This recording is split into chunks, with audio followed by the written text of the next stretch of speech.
Okay, let's talk about one of the most famous epic fails in building history, the Leaning Tower of Pisa. You've seen the pictures, right? Everyone holding it up for a gag photo. It's this beautiful white marble bell tower that looks like it's about to timber over. It's been leaning for almost its entire life, which is over 800 years. The tilt is what makes it famous, a glorious mistake frozen in time. But for centuries, that famous lean wasn't just a quirky feature. It was a slow-motion disaster waiting to happen. So, why did it start to lean in the first place? Imagine you're building a massive Lego tower, but you decide to build it on top of a pile of wet clay and sand. What do you think is going to happen? That's pretty much the story of Pisa. The builders broke ground way back in 1173. They dug a foundation that was only about 3 meters deep. The ground underneath was a squishy mix of soft clay, fine sand, and water. It was totally unstable. By the time they finished the second floor, one side had already started to sink.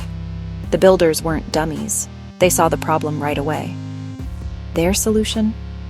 They paused construction for almost a century, hoping the soil would settle and firm up. When they got back to it, they tried to compensate for the lean, creating a slight banana curve as they built upwards. When you have a big problem, the first instinct is often to try a big, dramatic solution. And boy, did they try some dramatic things with this tower. For decades, engineers came up with all sorts of plans, and some of them were pretty wild. One of the most famous failed attempts happened in the 1930s. The idea was to firm up the foundation by injecting concrete into it. The plan sounded logical on paper: pump a bunch of grout into the soft soil to solidify it. What could possibly go wrong? Well, a lot, as it turned out. This is a classic case of the cure being worse than the disease. The engineers drilled over 360 holes into the foundation and pumped in about 90 tons of wet cement. Instead of spreading out evenly and creating a solid base, the heavy liquid concrete did the exact opposite.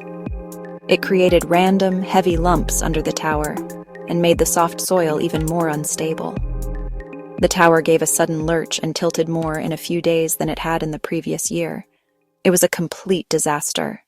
They had tried to give the tower a stronger leg to stand on, but instead, they pretty much kicked it in the shins. That's when everyone realized that brute force was not the answer. You can't bully the Tower of Pisa. The structure was incredibly fragile. Finally, in the 1990s, a team of brilliant engineers came together with a plan that was elegant, counterintuitive, a little bit scary. The lead engineer, a man named John Burland, proposed an idea that sounded completely backward. Instead of pushing the tower up or adding weight to the high side, he said, "Let's remove soil from underneath it." Specifically, they would carefully, meticulously take out small amounts of soil from under the north side, the side that was sticking up in the air. The idea was that gravity itself would then do the work, gently lowering the high side. Think of it like this. You have a toy building that's leaning on a slab of modeling clay. Instead of pushing the building back, you gently scoop out a tiny bit of clay from under the side that's raised. The building will slowly and safely settle back into a more upright position. This technique, called soil extraction, had never been tried on a historic structure of this scale and fragility. It was a massive gamble. If they took out too much soil, or did it too quickly, the tower could shift unpredictably and collapse. Before they touched a single speck of dirt, they built models, they ran computer simulations, they tested everything. They also put the tower in a safety harness, rigged up with massive steel cables anchored to the ground. The real work began in 1999. The team started the soil extraction process. It was nerve-wracking. Every single day they would use the augers to remove a tiny amount of dense clay from under the north side. We're talking about a process so slow and deliberate it was almost invisible to the naked eye. They monitored the tower with a web of sensors, lasers, pendulums, tilt meters that could detect movement smaller than a millimeter. They had live data streaming 24/7, tracking every tiny shift and groan from the ancient structure. Slowly, incredibly, the plan started to work. As they removed soil, the north side began to settle. The tower began to move in the other direction. It was straightening up. Over about 2 years, they removed around 38 cubic meters of soil. That's about the amount that would fit in a small moving truck.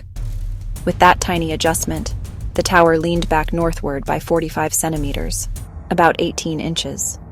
It might not sound like much, but it was enough to bring the lean back to what it was in the 1800s.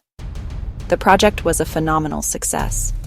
They had not only stopped the tower from falling, but had actually reversed the tilt, making it stable for the first time in its long, wobbly history. The counterweights were removed, the steel safety cables were taken down.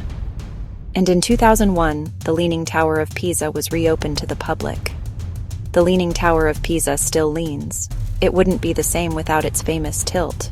But now, its lean is stable, safe, and a testament not just to a medieval building error, but to the incredible ingenuity that saved it.